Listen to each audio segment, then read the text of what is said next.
الذين استجابوا لله والرسول من بعد ما أصابهم القرح للذين أحسنوا منهم واتقوا أجر عظيم۔ وہ لوگ کہ جنہوں نے پکار سن لی اللہ اور اس کے رسول کی بعد اس کے کہ ان کو خود بھی زخم لگ چکے تھے۔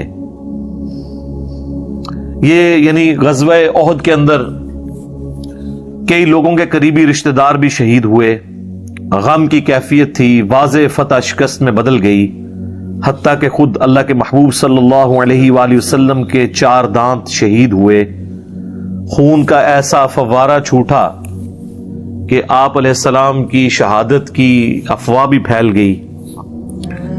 ایسی صورتحال میں خالد ابن ولید جو کافروں کی طرف سے آئے تھے، ان کا تو ارادہ تھا کہ مسلمانوں کی اس جمعیت کو کچل دیا جائے، لیکن ابو سفیان کا مشورہ یہ تھا کہ ہم نے چونکہ بدلہ لے لیا ہے بدر کا، اب ہمیں واپس چلنا چاہیے، کیونکہ مسلمان پہاڑ کے اوپر پناہ لے چکے تھے، یہ بھی خطرہ تھا کہ وہ اوپر سے پتھر پھینکیں گے تو ان کا بھی نقصان ہوگا، تو وہاں سے چل دیے۔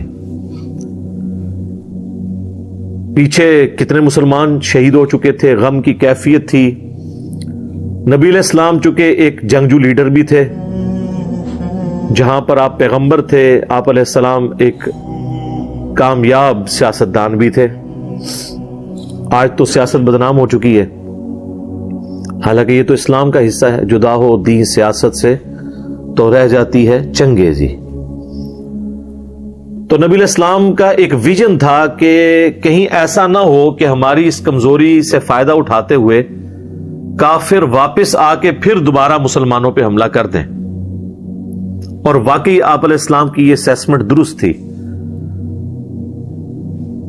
تھوڑی دور واپس جانے کے بعد ابو سفیان کا ارادہ بھی ہوا کہ ہم واپس آ کے تو ان کا قلعہ کما مکمل طور پہ کر دیں، اور یہاں نبی صلی اللہ علیہ وآلہ وسلم نے دوبارہ سے ندا لگائی تو 70 اصحاب ایسے تھے جو والنٹیئرلی تیار ہوئے اس بات کے لیے کہ ہم اب کافروں کے پیچھے جائیں گے، تاکہ اگر ان کے کہیں دماغ میں بھی واپس آنے والی بات ہے نا تو وہ روب کھا جائے کہ یہ ہمارے پیچھے آ گئے، مراد یہ کہ یہ ہم سے اب بدلہ لینا چاہتے ہیں، تو ان پہ روب بیٹھ جائے۔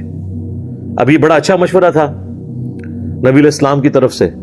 تو 70 اصحاب تھے جنہوں نے لبیک کہا، اور نبی علیہ السلام نے ان کا قافلہ روانہ کیا۔ اب اس طرف آ جائے وہی آیت مبارکہ کہ وہ لوگ جنہوں نے اللہ اور اس کے رسول کی پکار پہ لبیک کہا، اس کے بعد کہ وہ خود بھی زخمی تھے، کتنے رشتہ دار شہید ہو چکے تھے، پھر بھی انہوں نے یہ نہیں کہا کہ یا رسول اللہ ابھی تو زخم ہرے ہیں، آپ ہمیں ایک اور مہم پہ بھیج رہے ہیں، تھوڑا ساتھ لے لینے دو۔ نہ یہ نہیں تھا وہاں پہ، وہاں ہاں ہی ہاں تھی، جی اور جی تھا، سمعنا و اطعنا، سنا اور مان لیا۔ ان کے لیے جنہوں نے نیکی کی اور تقوی اختیار کیا بہت بڑا اجر ہے۔ یعنی اس سے بڑی کیا نیکی ہوگی کہ زخم لگا ہوا ہے، کتنے رشتہ دار مر گئے ہیں، اور جنگ میں ایک شکست کا غم بھی ہرا ہے، اور اللہ کے نبی علیہ السلام کی دعوت اس مشکل وقت میں انہوں نے لبیک کہتے ہوئے 70 اصحاب اس چیز کے اوپر ایگری کر گئے کہ ہم کافروں کا پیچھا کریں گے۔ تو اللہ نے فرمایا کہ انہوں نے جو نیکی کی ہے اور تقوی کی روش اختیار کی ہے، ان کے لیے بہت بڑا اجر ہے۔ رضی اللہ عنہم اجمعین وعلیہم السلام اجمعین، آمین۔ الذين قال لهم الناس إن الناس قد جمعوا لكم فاخشوهم فزادهم إيمانا وقالوا حسبنا الله ونعم الوكيل۔ یہ وہ لوگ ہیں جب لوگ ان سے کہتے ہیں کہ بے شک لوگ تو اکٹھے ہو رہے ہیں تمہارے خلاف، یہ ہے وہ بدر صغرا، وہ جو پلاننگز چل رہی تھی کہ اب غزوہ احد سے اگلے سال دوبارہ سے ایک میچ ڈالیں گے، یعنی وہ 2 میچ وہ کہتے تھے، ایک میچ تم جیت گئے بدر والا، احد والا ہم جیت گئے، تو اب فائنل ہوگا بیسٹ آف 3، یہ وہی بیٹل فیلڈ۔ تو جب مسلمانوں کو خبر ملی کہ بیسٹ آف 3 کے لیے کافر آ رہے ہیں اور لوگ ڈرا رہے تھے مسلمانوں کو، افواہیں کہ جو اکٹھے پہ ہوندے جے جیسے سانوں کہتے ہیں سارے مولوی تھوڑے خلاف ہو گئے نے. اچھا لوگ سمجھتے ہیں اس سے میں دب جاؤں گا. نہیں سر، اس سے تو میرا خون بڑھ جاتا ہے. کہ اچھا اس کا مطلب ہے کہ جہاں دعوت لگنی چاہیے تھی صحیح نشانے پہ لگ رہی ہے. یہ تو فیڈ بیک ہوتا ہے. اور ہماری روش بھی یہی ہوتی ہے جو اصحاب رسول کی روش تھی، وہ آگے آ رہا ہے. ان کی روش کیا ہے کہ جب انہیں کہا جاتا ہے نا بے شک لوگ تو جمع ہو گئے تمہارے خلاف، تم ان سے ڈر جاؤ، ان کا ایمان اور بڑھ جاتا ہے. وہ کہتے ہیں ڈرنے والی کون سی بات ہے، اللہ نے تو زندگی رکھی ہے آزمائشوں کے لیے، تو ایک اور آزمائش آئی ہے اس میں بھی ہم پرفارم کریں گے اور اللہ سے اور اجر لیں گے. جتنا گڑ پاواں گے اتنا میٹھا، لیکن ایک گڑ بڑا کوڑا گڑ ہے. ہاں ایک کوڑا کوٹا ہے، یعنی وہ کڑوی دوائی ہے جو آپ لیں گے تو شفا ہوگی. تو ان کا ایمان بڑھتا ہے اور وہ کہتے ہیں ہم نے اللہ ہی پر بھروسہ کیا اور وہی ہمیں کافی ہے، وہی بہتر کارساز ہے. یہ ہے وظیفہ. سورہ آل عمران کی آیت نمبر 172 جو ہم نے اپنے بلو کارڈ صبح شام کے اذکار پہ بھی لکھا ہے. فانقلبوا بنعمة من الله وفضل لم يمسسهم سوء واتبعوا رضوان الله والله ذو فضل عظيم.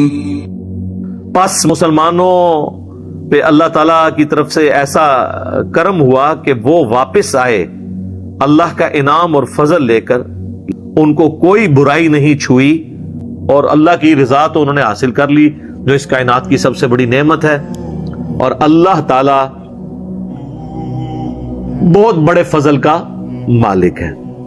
دنیاوی طور پہ بھی ان کو انعام مل گیا اس اعتبار سے کہ جو ساز و سامان کچھ لے کے گئے تھے تھوڑی بہت انہوں نے وہاں تجارت بھی کر لی اور کافروں پہ روب بھی پڑ گیا اور کافر آئے نہیں ہیں فائنل کھیلنے کے لیے، یعنی انہوں نے واک اوور دے دیا مسلمانوں کو. اور پھر اگلے سال جب آئے تو وہ پھر اللہ تعالیٰ نے مسلمانوں کے ہاتھوں ان کو ذلیل کروایا، حالانکہ وہ سب سے ٹف جنگ تھی غزوہ خندق والی. انما ذلكم الشيطان يخوف أولياءه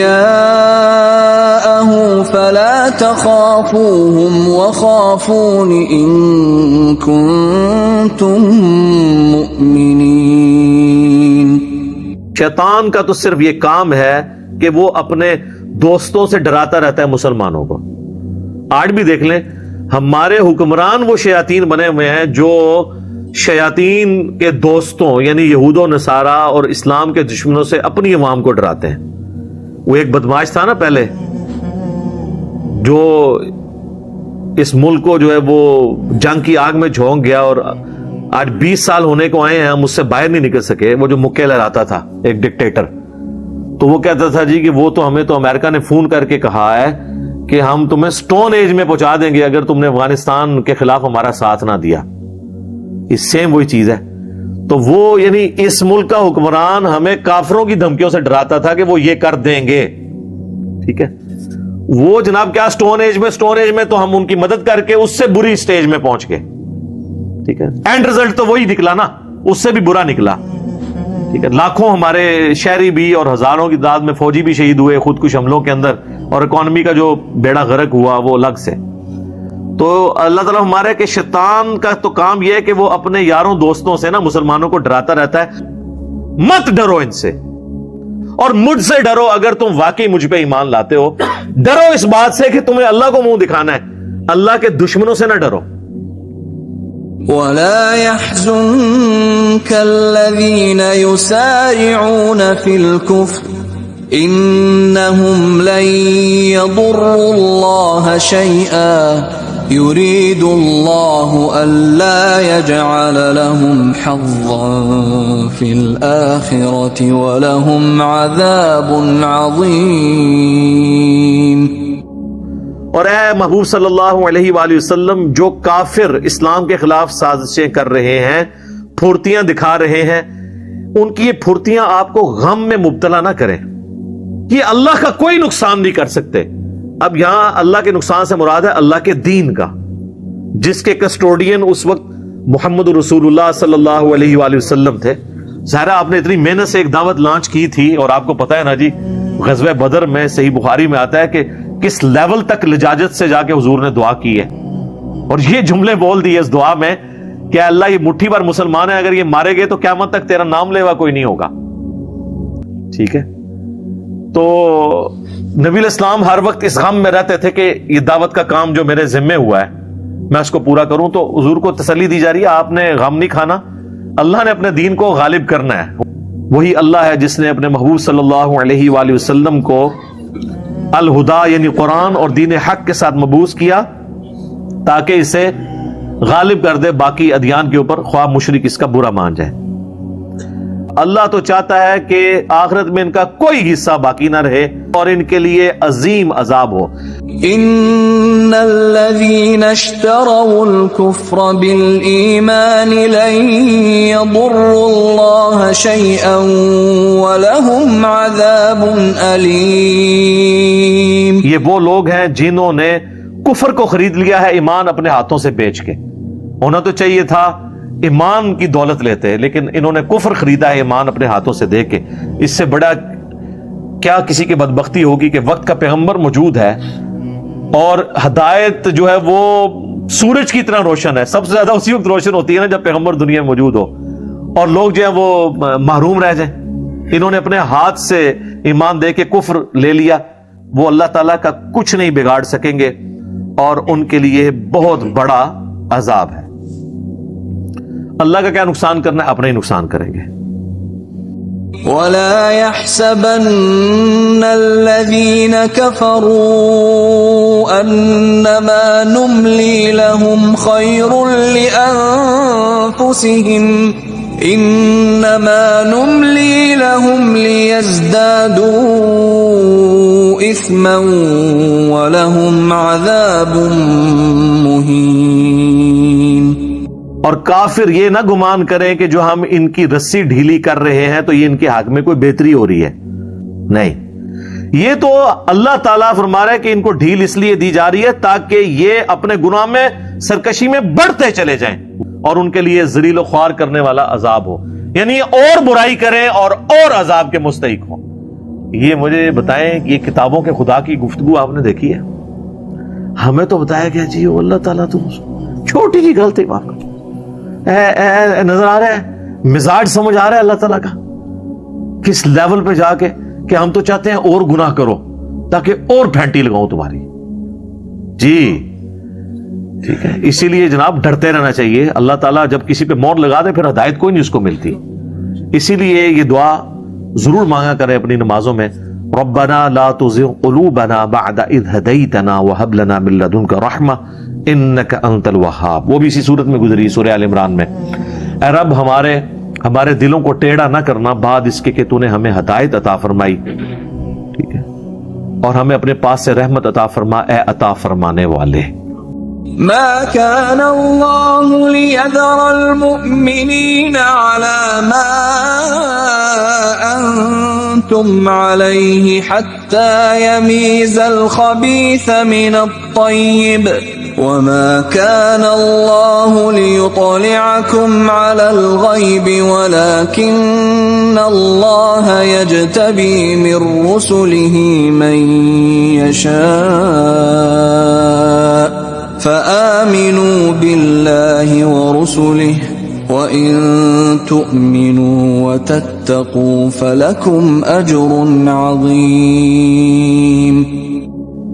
اللہ کی شان نہیں کہ چھوڑے رکھے اہل ایمان کو اسی حال پر جس پہ وہ ہیں، یہاں تک کہ اللہ تعالی پلید کو پاک سے الگ نہ کر دے. یعنی اللہ تعالیٰ نے کسی مومن کو ایمان لانے کے اوپر نہیں چھوڑ دینا جب تک آزمائش کے ذریعے اس کی پلیدی اور پاکی ظاہر نہ ہو جائے. سر غزوہ احد سے پہلے تو 1000 نکلے تھے نا، تو 300 تو راستے میں واپس آ گئے تھے. تو پلیدی کھل گئی جنگ سے پہلے ہی ان منافقین کی. بعض لوگوں کی بعد میں کھلی جو انہوں نے کہا کہ ہمارے ساتھی چونکہ جنگ میں گئے تھے مارے گئے، اگر نہ جاتے تو نہ مارے جاتے. ان کے بارے میں قرآن میں آیا.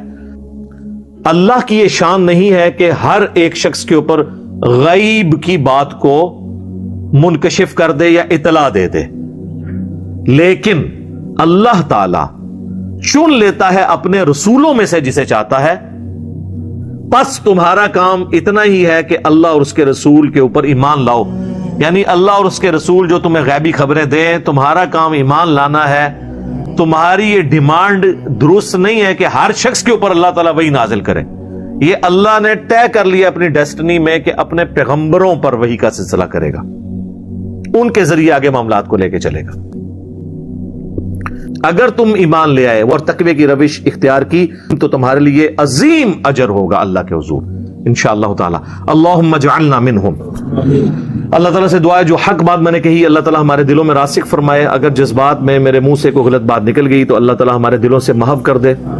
ہمیں کتاب و سنت کی تعلیمات پر عمل کر کے دوسرے بھائیوں تک پہنچانے کی توفیق عطا فرمائے. سبحانک اللہم و بحمدک اشہد ان لا الہ الا انت استغفرک و اتوب الیک وما علینا الا البلاغ المبین.